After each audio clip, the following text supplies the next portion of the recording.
Good evening, creatures. Welcome to the 6th chapter of Bram Stoker's Dracula. Tonight is Mina Murray's journal, beginning the 24th of July, Whitby. Lucy met me at the station, looking sweeter and lovelier than ever, and we drove up to the house at the Crescent in which they have rooms. This is a lovely place. The little river, the Esk, runs through a deep valley, which broadens as it comes out near the harbor.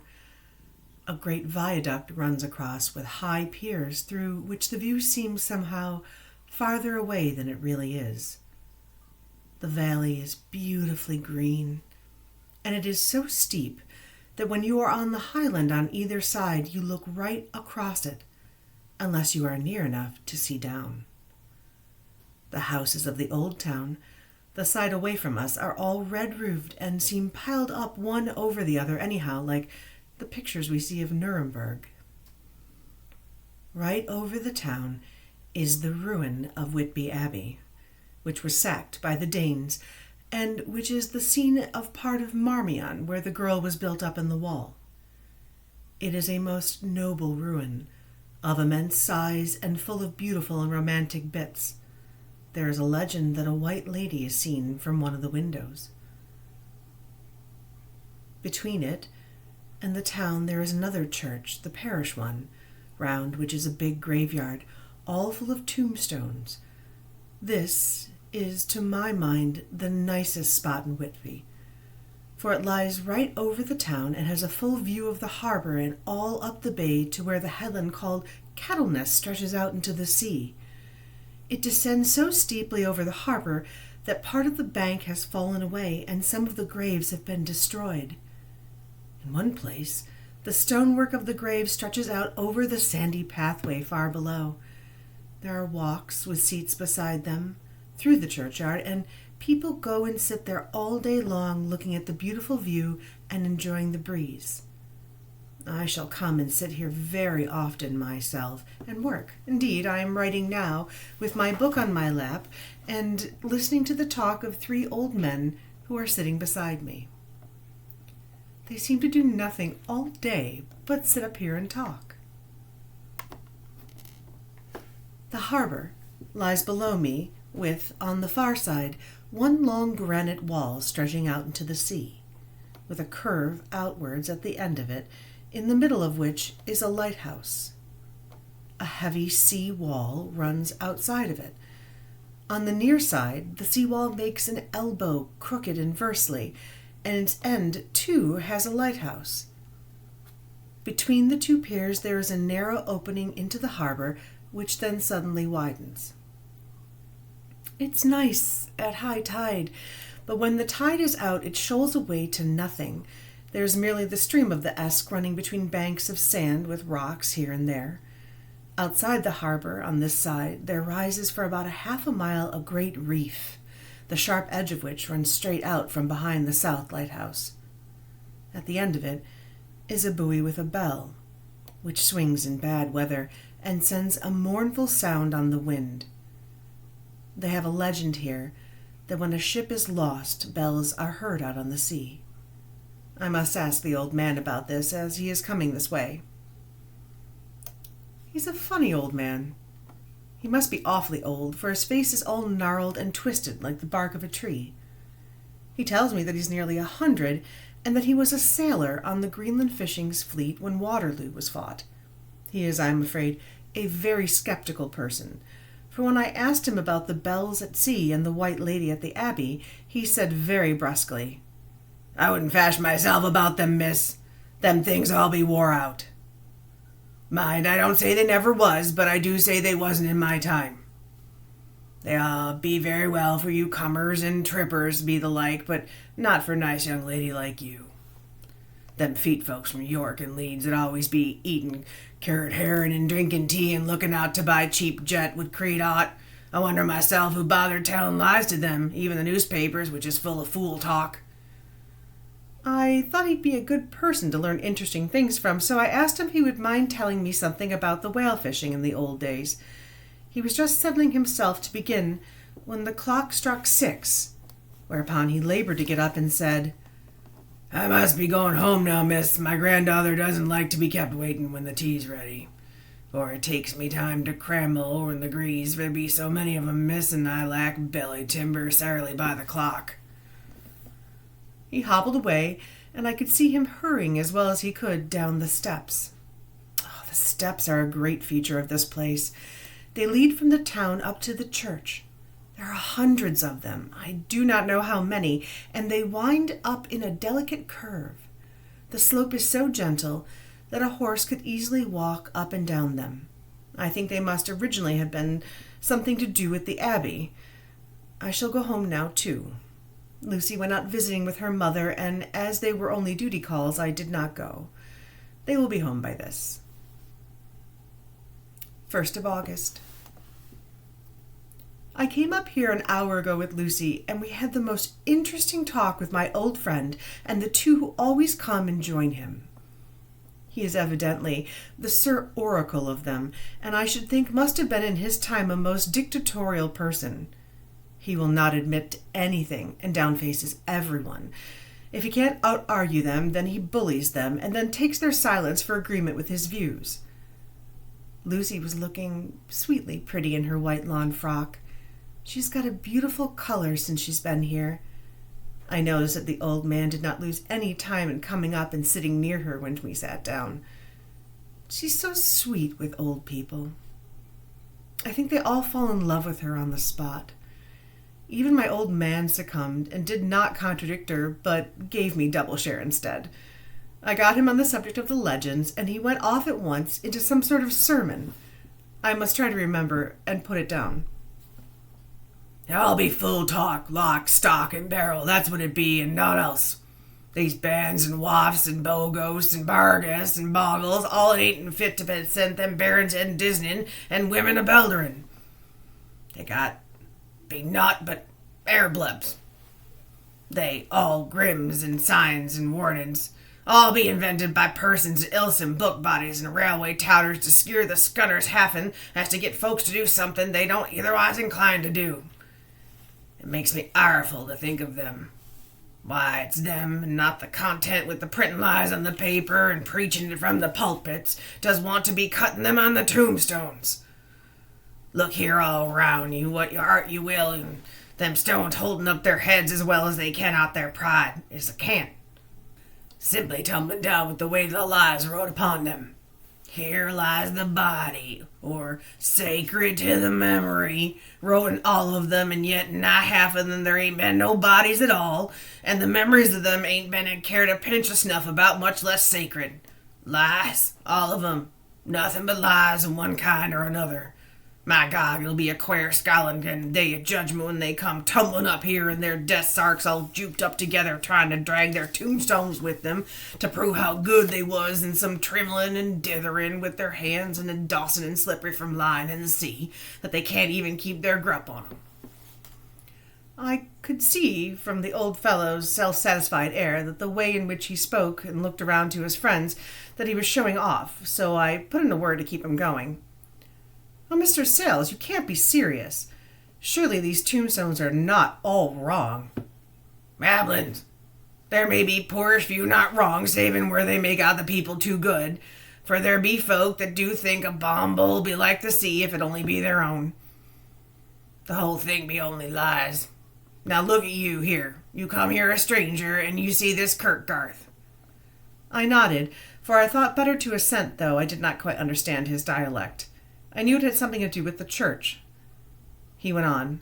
And you consate that all these stones about folks been happen here, Stug and Snog?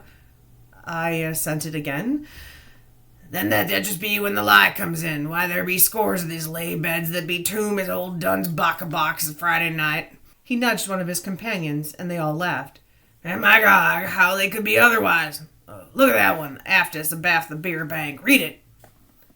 I went over and read. Edward Spenceley, master mariner, murdered by pirates off the coast of Andres, April 1854, age 30. When I came back, Mr. Swales went on. Who brought him home? I wonder to hap him here. Murdered off the coast of Andres, and you can say his body lay under? Why, I could name you a dozen whose bones lie in Greenland seas above. He pointed northwards, or the currents may have drifted them. There be the steens around you. You can see with your own young eyes. Read the small print that lies from here. Brathwaite Lowry. I knew his father, lost in the lively off Greenland in 20. Or Andrew Woodhouse, drowned in the same seas in 1777. John Paxton, drowned off Cape Farrell a year later. Or old John Rawlings, whose grandfather sailed with me, drowned in the Gulf of Finland in 50. Do you think these old men have tried to make a rush on Whippy when the trumpet sounds? I have me and other things about it. I tell you that when they got here, they be jumbling and jostling on one another the way it is, and fight upon the ice like in the old days, and then we'd be at one another from daylight to dark trying to tie up our cuts by the light of the Aurora Borealis. This was evidently local pleasantry, for the old man cackled over it, and his cronies joined in with gusto. But, I said, surely you're not quite correct, for you start in the assumption that all the poor people or their spirits will have to take their tombstones with them on the Day of Judgment. Do you think that really will be necessary? Well, what else their tombstones before? Answer me that, miss. To please their relatives, I suppose. To please their relatives, I suppose. He said this with some intense scorn. How will it pleasure their relatives know what lies is wrote over them, and that everyone in the place knows that they be lies? He pointed to a stone at our feet, which had been laid down as a slab on which the seat was rested, close to the edge of the cliff. Read the lines on that throwstone, he said. The letters were upside down to me from where I sat, but Lucy was more opposite to them, so she leant over and read. Sacred to the memory of George Kennan, who died in the hope of a glorious resurrection on July 29th, 1873, falling from the rocks at Kettleness. This tomb erected by his sorrowing mother to her dearly beloved son. He was the only son of his mother, and she was a widow. Really, Mr. Swales, I don't see anything very funny in that. She spoke her comment very gravely and somewhat severely. You don't see aught funny? Ha ha! That's 'cause you don't know the sorrowing mother was a hellcat that hated him 'cause he was a screwed, a regular lamenter who was, and he hated her so much that he committed suicide in order that she might not get the insurance policy she put on his life. He blew nigh the top of his head with an old musket that he had for scaring the crows off with.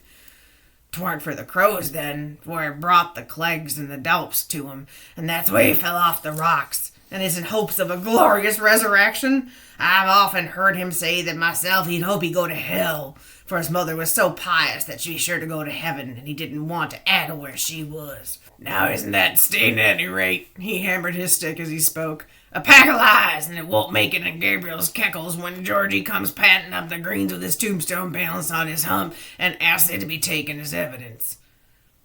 I did not know what to say, but Lucy turned the conversation as she said, rising up, Oh, why did you tell us of this?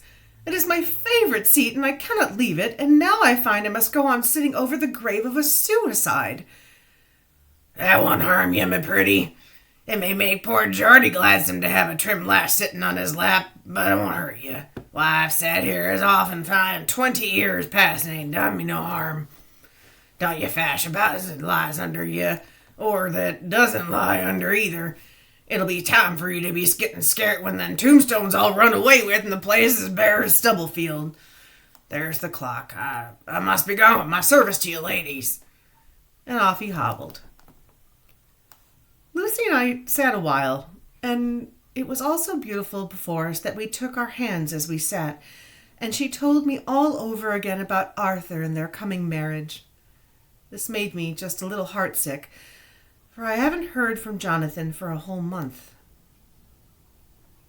The same day. I came up here alone, for I am very sad. There was no letter for me. I hope there cannot be anything the matter with Jonathan. The clock has just struck 9, and I see the lights scattered all over the town, sometimes in rows where the streets are, and sometimes singly. They run right up the Esk and die away in the curve of the valley. To my left, the view is cut off by a black line of roof of the old house next to the abbey. The sheep and the lambs are bleating in the fields way behind me, and there is a clatter of a donkey's hooves on the paved road below. The band on the pier is playing a harsh waltz in good time, and farther along the quay there is a Salvation Army meeting in a back street. Neither of these bands hears the other, but up here I hear and see them both. I wonder where Jonathan is and if he's thinking of me. I wish he were here. Dr. Seward's Diary, 5th of June. The case of Renfield grows more interesting the more I get to understand the man. He has certain qualities very largely developed: selfishness, secrecy, purpose. I wish I could get at what was the object of the latter. He seems to have some settled scheme of his own, but what it is I do not yet know. His redeeming quality is a love of animals, though, indeed, he has such curious turns in it that I sometimes imagine he is only abnormally cruel. His pets are of odd sorts. Just now his hobby is catching flies.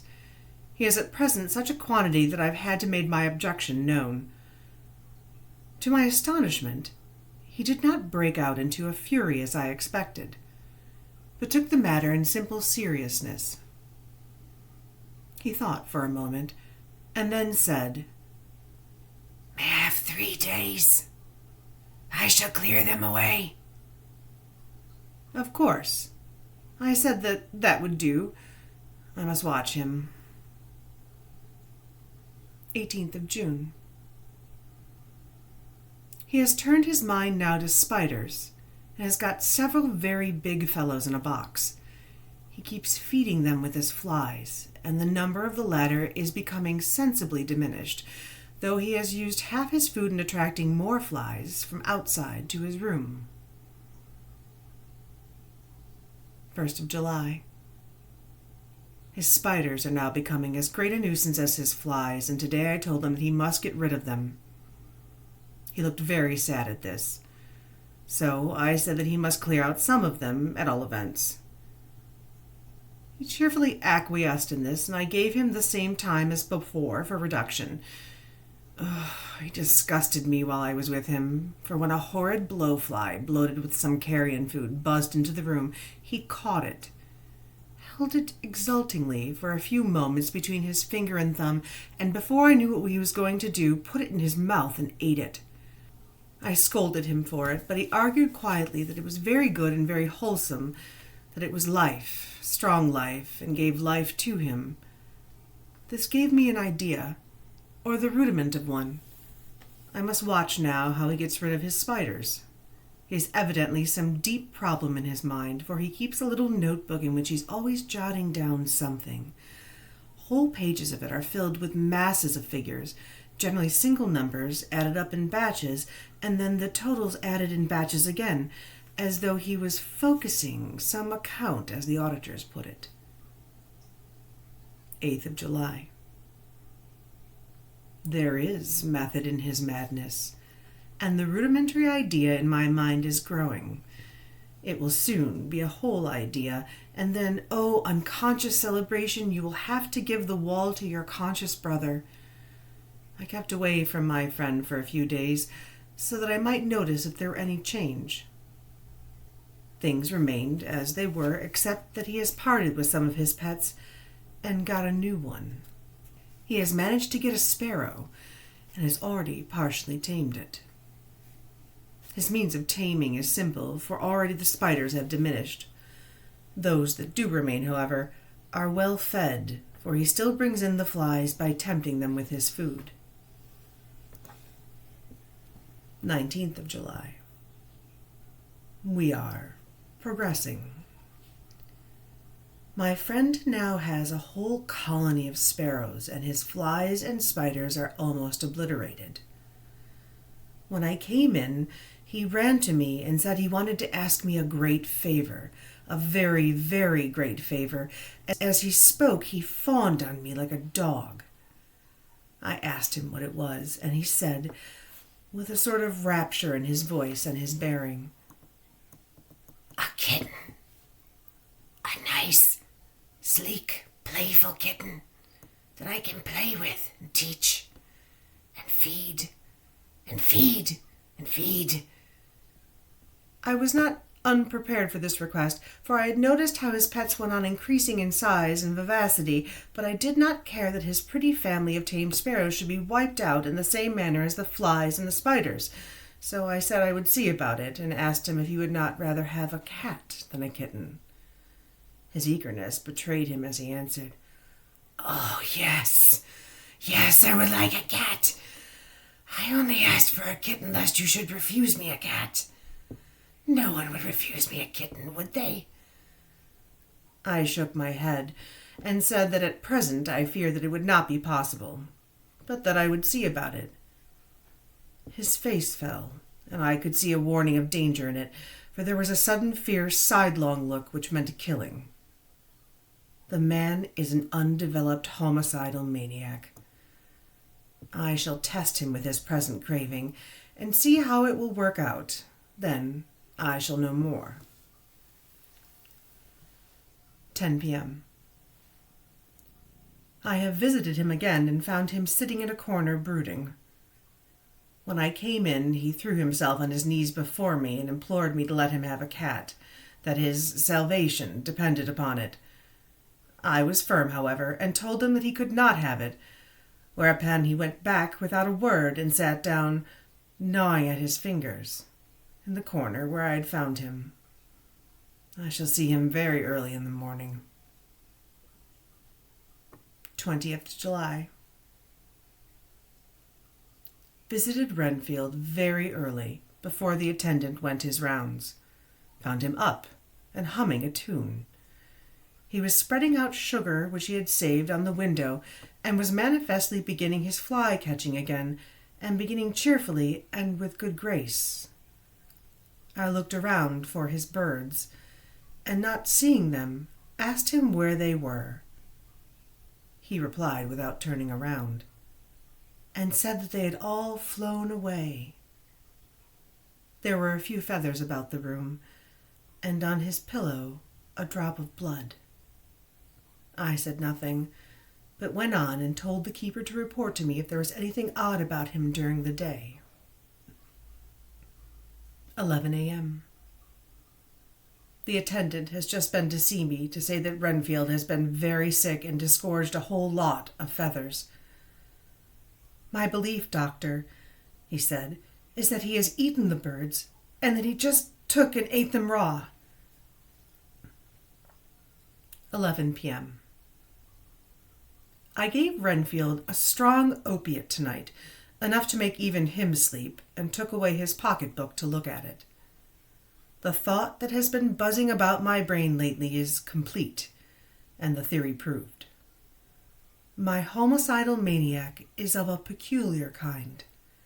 I shall have to invent a new classification for him, and call him zoophagous, life-eating.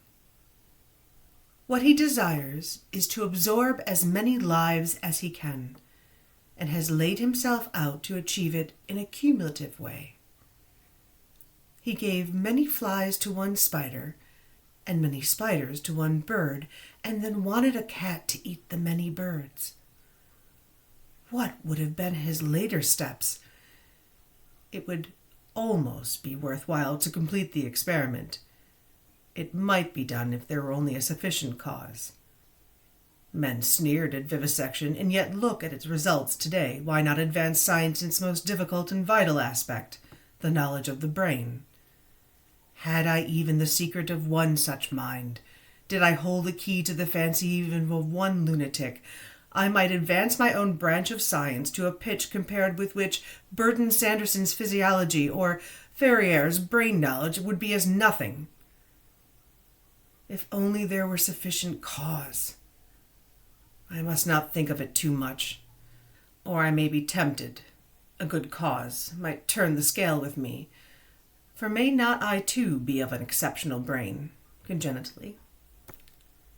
How well the man reasoned. Lunatics always do this within their own scope. I wondered how many lives he values a man, or if only one. He has closed the account most accurately, and today begins a new record. How many of us begin a new record with each day of our lives? To me, it seems only yesterday that my whole life ended with my new hope, and that I truly began a new record. So it will be until the great recorder sums me up and closes my ledger with a balance to profit or loss. Oh, Lucy, Lucy, I cannot be angry with you, nor can I be angry with my friend whose happiness is yours. But I must only wait on hopeless and work and work. If only I could have as strong a cause as my poor mad friend there, a good, unselfish cause to make me work. That would indeed be happiness.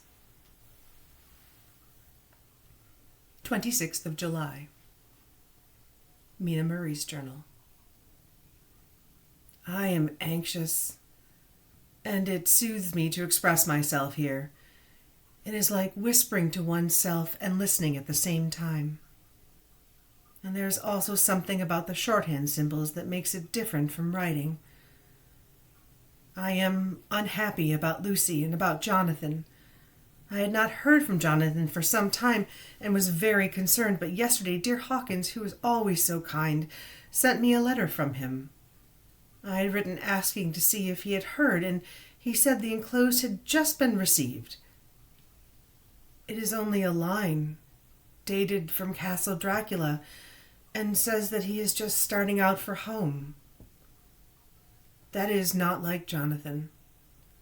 I do not understand it, and it makes me uneasy. Then, too, Lucy, although she is so well, has lately taken to her old habit of walking in her sleep. Her mother has spoken to me about it, and we have decided that I am to lock the door of our room every night. Mrs. Westenra has got an idea that sleepwalkers always go out on roofs of houses and along the edges of cliffs, and then suddenly get awakened and fall over with a despairing cry that echoes all over the place. Poor dear, she is naturally anxious about Lucy and tells me that her husband, Lucy's father, had the same habit. He would get up in the night and dress himself and go out if he were not stopped. Lucy is to be married in the autumn, and she is already planning out her dress and how her house is to be arranged. I sympathize with her, for I do the same. Only Jonathan and I will start a life in a very simple way, and I shall have to try to make both ends meet. Mr. Homewood, he is the Honourable Arthur Homewood, the only son, of Lord Godalming, is coming up here very shortly, as soon as he can leave town, for his father is not very well, and I think dear Lucy is counting the moments until he comes. She wants to take him up to the seat on the churchyard cliff and show him the beauty of Whitby. I dare say it is the waiting that disturbs her. She will be all right when he arrives. 27th of July. No news from Jonathan. I'm getting quite uneasy about him, though why I should I do not know, but I do wish that he would write, if it were only a single line. Lucy walks more than ever, and each night I am awakened by her moving about the room. Fortunately, the weather is so hot that she cannot get cold, but still the anxiety and the perpetually being awakened is beginning to tell on me, and I am getting nervous and wakeful myself. Oh, thank God Lucy's health keeps up. Mr. Homewood has suddenly been called to Ring to see his father, who has taken seriously ill. Lucy frets at the postponement of seeing him, but it does not touch her looks. She is a trifle stouter, and her cheeks are a lovely rose pink. She has lost that anemic look which she had. I pray it will last. 3rd of August. Another week gone, and no news from Jonathan, not even to Mr. Hawkins, from whom I have heard. I hope he is not ill. He surely would have written. I look at that last letter of his, but somehow it does not satisfy me. It does not read like him, and yet it is his writing. There's no mistake of that. Lucy has not walked much in her sleep this last week, but there is an odd concentration about her which I do not understand. Even in her sleep, she seems to be watching me. She tries the door, and finding it locked, goes about the room searching for the key. 6th of August. Another 3 days and no news. The suspense is getting dreadful. If I only knew where to write to or where to go to, I should feel easier, but no one has heard a word of Jonathan since that last letter. I must only pray to God for patience. Lucy is more excitable than ever, but is otherwise well. Last night was very threatening, and the fishermen say that we are in for a storm. I must try to watch it and learn the weather signs. Today is a gray day, and the sun, as I write, is hidden in thick clouds high over Kettleness. Everything is gray, except the green grass, which seems like emerald amongst its gray. Gray earthy rock, gray clouds, tinged with the sunburst at the far edge, hang over the gray sea, into which the sand points stretch like gray fingers. The sea is tumbling in over the shallows, and the sandy flats with a roar, muffled in the sea mists drifting inland. The horizon is lost in a gray mist. All is vastness. The clouds are piled up like giant rocks, and there's a brool over the sea that sounds like some presage of doom. Dark figures are on the beach here and there, sometimes half shrouded in the mist, and seem like men like trees walking. The fishing boats are racing for home, and rise and dip in the groundswell as they sweep into the harbor, bending to the scuppers. Here comes old Mr. Swales. He's making straight for me, and I can see by the way he lifts his hat that he wants to talk. I have been quite touched by the change in the old man. When he sat down beside me, he said in a very gentle way, "I want to say something to you, miss." I could see that he was not at ease, so I took his poor wrinkled hand in mine and asked him to speak fully. So he said, leaving his hand in mine, "I'm afraid, my dearie, that I have shocked you about all the wicked things I've been saying about the dead and the such like for weeks past. But I didn't mean them, and I want you to remember that when I've gone, we old folks be daffled, and with one afoot abaft in the crock-pole, don't altogether like to think of it. And we don't want to feel scared of it, and that's why I've turned to making light of it, so that I'd cheer up a bit in my own heart. But love lord you, miss. I ain't afraid of dying, not a bit. Only I don't want to die if I can help it. My time must be nigh at hand now, for I be old, and 100 years is too much for any man to expect, and I'm nigh so that the old man is already whetting his scythe. You see, I can't get out of the habit of caffing about it all at once. The chaps will wag as they used to. Some day soon the angel of death will sound his trumpet for me. But don't ye duel and greet, my dearie," for he saw that I was crying. "If he should come this night, I'd not refuse his call. For life be, after all, only a waiting for something else than what we're doing. And death be all that we can rightly depend on. But I'm content, for it's coming to me, my dearie, and coming quick. It may be coming while we looking and wondering. Maybe it's in that wind out over the sea that's bringing with it a loss and wreck, and sore distress and sad hearts. Look, look," he cried suddenly. "There's something in that wind and in the host beyond that sounds and looks and tastes and smells like death. It's in the air and I feel it coming. Lord, make me answer cheerfully when my call comes." He held his arms devoutly and raised his hat. His mouth moved as though he were praying.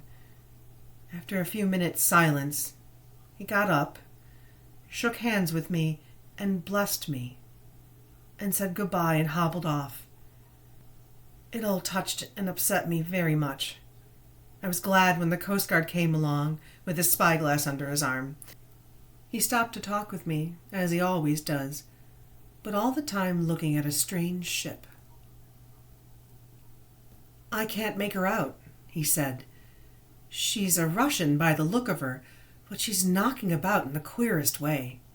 She doesn't know her mind a bit. She seems to see the storm coming, but can't decide whether to run up north in the open or to put in here. Look, there again! She is steered mighty strangely, for she doesn't mind the hand on the wheel, changes about with every puff of the wind. We'll hear more of her before this time tomorrow."